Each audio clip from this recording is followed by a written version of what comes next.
পোনপ্ৰথমে একাবেকা ব্লগ চেনেলটিলৈ সকলোকে স্বাগতম জনাইছো। সমগ্ৰ ৰাজ্যজুৰিত চলি থকা 1983 চনৰ বিদেশী বিৰোধী আন্দোলনৰ পটভূমিত নিৰ্মিত এই হোৱাইট এংগেলছ ছবিখন আৰু এই ছবিখনত স্থানীয় বাতৰি কাকতৰ বাবে কাম কৰা এজন সৎ আদৰ্শ সাহসী আৰু আন্তৰিক ফটো সাংবাদিকৰ জীৱন কাহিনী চিত্ৰিত কৰা হৈছে।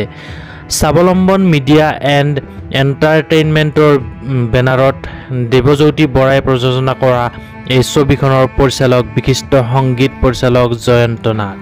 বন্ধু-বান্ধৱীসকল, মই এই ভিডিঅ'টিৰ জৰিয়তে বা এই ফিল্মখনৰ ভিডিঅ'টিৰ জৰিয়তে মই আপোনালোকক এই হোৱাইট এংগেলছ ছবিখনৰ মূল কাহিনী ভাগ মই বুজাবলৈ চেষ্টা কৰিম এই ভিডিঅ'টিৰ জৰিয়তে। তো ভিডিঅ'টিৰ শেষলৈকে চাব আৰু যিসকলে ভিডিঅ'টিলৈ নতুনকৈ আহিছে বা চেনেলটোলৈ নতুনকৈ আহিছে সকলোৱে চেনেলটো ছাবস্ক্ৰাইব কৰিব আৰু লগতে কাষতে থকা বেল আইকনটো ক্লিক কৰি অল নটিফিকেশ্যনটো অন কৰি ৰাখিব। তেতিয়াহে এনে ধৰণৰ মুভি ৰিলেটেড হওক বা ব্লগছেই হওক সকলো ধৰণৰ ভিডিঅ'বোৰৰ নটিফিকেশ্যন আপোনালোকে প্ৰথমে পাব। তো চেনেলটো ছাবস্ক্ৰাইব কৰক, লগতে ভিডিঅ'টি যিমান পাৰে সিমান শ্বেয়াৰ কৰিবলৈ নাপাহৰিব। নিউজ মিডিয়া গণতন্ত্ৰৰ চতুৰ্থ স্তম্ভ আৰু এজন ফটো সাংবাদিকৰ কামত অপৰিসীম দায়িত্ব জড়িত হৈ থাকে। স্বামী আৰু ফটো সাংবাদিক হিচাপে দৈনন্দিন জীৱনত দিলীপ ভাগৱতীৰ সন্মুখত থকা অবিৰত হেঁচা আৰু বহুবিধ সমস্যাৰ প্ৰদৰ্শন হৈছে হোৱাইট এংগেল। হোৱাইট এংগেলৰ কাহিনী। প্ৰেছ ফটোগ্ৰাফীৰ সন্মানীয় নাম ভাগৱতীয়ে বহু কাৰণত ব্যৰ্থতা সহ্য কৰিবলগীয়া হয়। প্ৰতিটো মধ্যবিত্ত পৰিয়ালৰ দৰে তেওঁ আৰু তেওঁৰ পত্নীৰো সপোন আৰু আকাংক্ষা আছে, যদিও মূৰটো পানীৰ ওপৰত ৰাখিবলৈ সংগ্ৰাম কৰিছে। নিজৰ কাৰ্যালয়ত নৈতিক দিগদান্ধৰৰ সন্মুখীন হৈ তেওঁ নিজৰ বিবেক অনুসৰি কাম কৰিব লাগেনে ক্ষমতাৰ হুইম আৰু আড়ম্বৰত পেণ্ডাৰ কৰিব লাগে।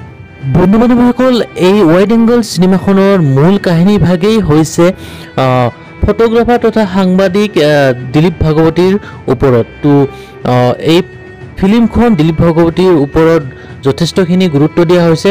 লগতে 1979 চনৰ পৰা আৰম্ভ হোৱা আৰু 1985 চনৰ 15 আগষ্টত আনুষ্ঠানিকভাৱে সমাপ্ত হোৱা বিদেশী বিৰোধী আন্দোলনৰ যিসমূহ দৃশ্য এই চিনেমাখনত দেখুওৱা হৈছে, তো সেই সকলোখিনি সামৰি এই অসমীয়া হোৱাইট এংগেল চিনেমাখন বনোৱা হৈছে। দিলীপ ভাগৱতীৰ যন্ত্ৰণা বাঢ়ি যায় যেতিয়া চুবুৰীয়া পৰিয়ালৰ এজন ছাত্ৰ নেতা, যাৰ লগত তেওঁৰ পত্নী অন্তৰাৰ সৈতে মধুৰ সম্পৰ্ক আছে, তেওঁলোকৰ লগত থাকিবলৈ আহি প্ৰতি নিশা আৰক্ষীয়ে খেদি ফুৰে। ইয়াৰ মাজতে ল'ৰাটো আৰু ভাগৱতীৰ নিঃসন্তান পৰিয়ালৰ মাজত এক মানৱীয় সম্পৰ্ক গঢ় লৈ উঠে।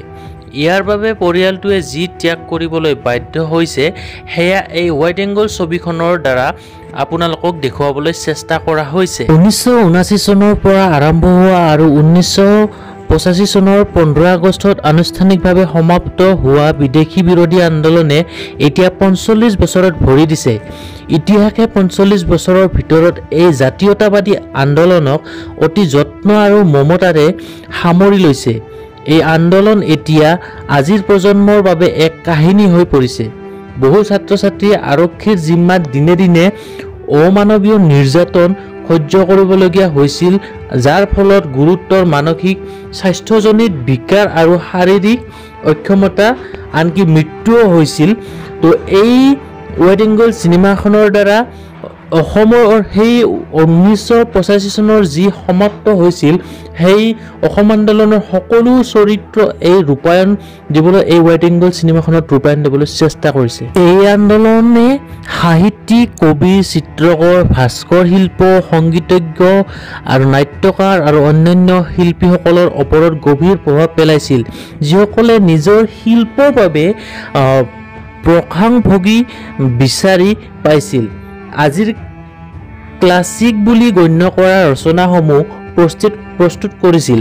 কিন্তু ভালদৰে চালে ভাল অৰ্থপূৰ্ণ অসমীয়া চিনেমা উদ্দেশ্য পটভূমি সাংস্কৃতিক আৰু আৰ্থ-সামাজিক পৰিৱৰ্তনৰ উত্থান আৰু আখ্যান, নতুন মানসিক ধাৰণা আৰু আটাইতকৈ গুৰুত্বপূৰ্ণ কথাটো হ'ল ইয়াৰ দ্বাৰা কঢ়িয়াই অনা যুৱক যুৱতীসকলৰ মাজত বিৱৰ্তনশীল পৰিৱৰ্তন আন্দোলন, যাৰ বাবে ইমানবোৰ অসমীয়াই নিজকে উচৰ্গা কৰা নিজৰ বহুমূলীয়া প্ৰাণ আহুতি দিয়া দেখিছিল। এতিয়া এতিয়াও সামৰি লোৱা হোৱা নাই বা মোকাবিলা কৰা হোৱা নাই। তো বন্ধুসকল আপোনালোকে ভাবি চাওক বা বিবেচনা কৰি চাওক এই চিনেমাখনে কিমান এটা অসমৰ লগত জড়িত বা অসমৰ সেই ৮০ দশকৰ যি কাহিনী বা ৮০ দশকত যি ঘটি গৈছে সকলোখিনি কাহিনী এইখন ছবিৰ দ্বাৰা আপোনালোকক দেখুৱাবলৈ চেষ্টা কৰিছে। তো হোৱাইট এংগল এখন ছবিয়ে নহয়, হোৱাইট এংগল এখন অসমৰ সেই ইতিহাসৰ লগত জড়িত হৈ থকা বা ইতিহাসৰ লগত যি জড়িত হৈ থকা সকলো কাহিনীয়ে ইয়াত ৰূপায়ণ দিবলৈ চেষ্টা কৰিছে। তো ভিডিঅ'টো শেষলৈকে চাই থাকিব বন্ধুসকল। যিহেতু আন্দোলনটো হোৱাৰ প্ৰায় ৪৫ বছৰ হ'ল, গতিকে বৰ্তমানৰ প্ৰেক্ষাপটত এই সময়ছোৱাৰ সমালোচনাত্মক বিশ্লেষণ কৰা ছবি নিৰ্মাণত কোনো বাধা আহিব নালাগে। অৱশ্যে এই চিন্তাক মনত ৰাখি এতিয়া এখন অসমীয়া চিনেমা নিৰ্মাণ কৰা হৈছে বুলি জানি মনটো আনন্দদায়ক। অসম আন্দোলনৰ পটভূমিত নিৰ্মিত এই সুন্দৰ কাহিনী পৰিচালক কেনেদৰে বৈধতা প্ৰদান কৰা হৈছে সেয়া এই ছবিখনত আপোনালোকে চাবলৈ পাব।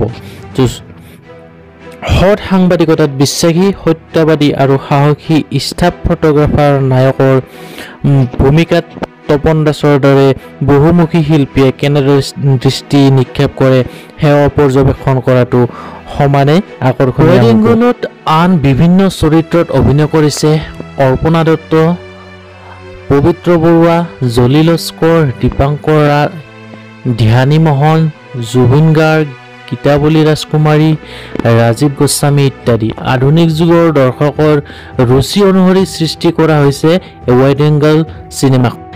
চিনেমাগ্ৰাফী সুমন দুৱৰাৰ, সম্পাদনা দেৱজিৎ দত্ত আৰু সাজ পোছাক জুৰি ৰাণী নাথ, সংগীত পৰিচালনা জয়ন্ত নাথ, গীতৰ কথা মৃগেন বৰকটকী, কলা পৰিচালনা বিচিত্ৰ বৰা আৰু মনোজ বৰঠাকুৰ, মেকআপ বিশ্ব শইকীয়া, VFX বাই সুভৰণ চন্দ্ৰ, ডিআইৰিং সুজিত কৰ্মকাৰ আৰু স্থিৰ ফটোগ্ৰাফী পল্লৱ মহন্ত। বন্ধুসকল, এই হোৱাইট এংগল চিনেমাখনত যি ৮০ দশকৰ সকলোখিনি বস্তুৱে আজিৰ দিনত কেনেধৰণে ৰূপায়ণ কৰিব পাৰিব, আজিৰ দিনত কেনেধৰণে দেখুৱাব লাগিব, সকলোখিনি চিন্তাধাৰাৰে এই চিনেমাখন হোৱাইট এংগল চিনেমাখন বনোৱা হৈছে। তো সেই ৮০ দশকৰ সকলোখিনি কাহিনী এই চিনেমাখনত ৰূপায়ণ দিবলৈ চেষ্টা কৰিছে। তো সকলোৱে এই চিনেমাখন চাবলৈ যাব ছবিগৃহত। আজিৰে পৰা এই ছবিখন চলোৱা হৈছে। তো সকলোৱে চিনেমাখন চাব আৰু লগতে নিজৰ মন্তব্যবোৰ কমেণ্ট বক্সত জনাই দিবলৈ নাপাহৰিব। তো এনেধৰণৰ ভিডিঅ'বোৰৰ নটিফিকেশ্যন পাই থাকিবলৈ আপোনালোকে চেনেলটো ছাবস্ক্ৰাইব কৰিব আৰু লগতে কাষতে থকা বেল আইকনটো ক্লিক কৰি নটিফিকেশ্যনটো অন কৰি ৰাখিব। তেতিয়াহে মুভি ৰিলেটেড ভিডিঅ'ৰ নটিফিকেশ্যন পাব বা ব্লগসমূহৰ নটিফিকেশ্যন আপোনালোকৰ পাই যাব। তো বন্ধুসকল, ভিডিঅ'টো চাই কেনে পালে লাইক, কমেণ্ট, শ্বেয়াৰ আৰু ছাবস্ক্ৰাইব কৰিব। তো আজিলৈ এইখিনিয়ে, লগ পাম এটা ভিডিঅ'ৰ সৈতে। তেতিয়ালৈ till then Tata, bye bye. আহক ৰাইজ, আমি আকৌ এখন নতুন শৰাইঘাট যুঁজৰ বাবে সাজু হওঁ, নতুন দেশৰ বাবে, জাতিৰ বাবে, মাটিৰ বাবে। আহক দে পুলিচে পুলিচৰ কাম কৰিব, আমি আমাৰ কাম কৰিম। যিদিনা ধৰিম চব শেষ। এই আছো ৰাতি ৰাতি পুলিচৰ ৰেইড, জনশূন্য ৰাজপথ, এইবিলাকৰ এখনো ফটো নাই। মই কি কৰিম কোৱা? তুমি সদায় ঘটনাটোৰ পিছত গৈ কিয় পোৱা? মানুহজনে কিবা চিন্তা কৰি থাকে, নহ'লে ৰিজাল্ট ভালেই ছাৰ। মগুমা নষ্ট হৈ গ'ল, নহ'লে আপোনাৰ ল'ৰাৰ শ্ৰাদ্ধত লগাব পাৰিলেহেঁতেন। কি হ'ল? বেগটো থৈ লৰালৰিকৈ গুচি আহিলা যে, হৈছে কি? এইবোৰ শুনিবলৈ মোৰ সময় নাই। ছাৰ মুডত আছে। এইবোৰ কথা সুধি নিজৰ বিপদ মাতিব নালাগে, যাওক। মোৰ প্ৰতি তোমাৰ দৃষ্টি সলনি হোৱাত মই আচৰিত হোৱা নাই, কিন্তু দেশৰ প্ৰতি তোমাৰ দৃষ্টি সলনি হোৱাত মই আচৰিতে নহয়। নিজকে চিনি পাবলৈ মোৰ কঠিন হৈ পৰিছে। আজি ৫ বছৰ হ'ল আন্দোলন কৰি থকা, কিন্তু ক'ত কেতিয়া কেনেকৈ শেষ হ'ব সেয়াহে মোৰ জানিবলৈ মন যায়। ধেমালি বহুত কৰিলোঁ, এতিয়া আচল ভাওনাখন আৰম্ভ হ'ব। জয় অসম, জয় অসম, জয় অসম।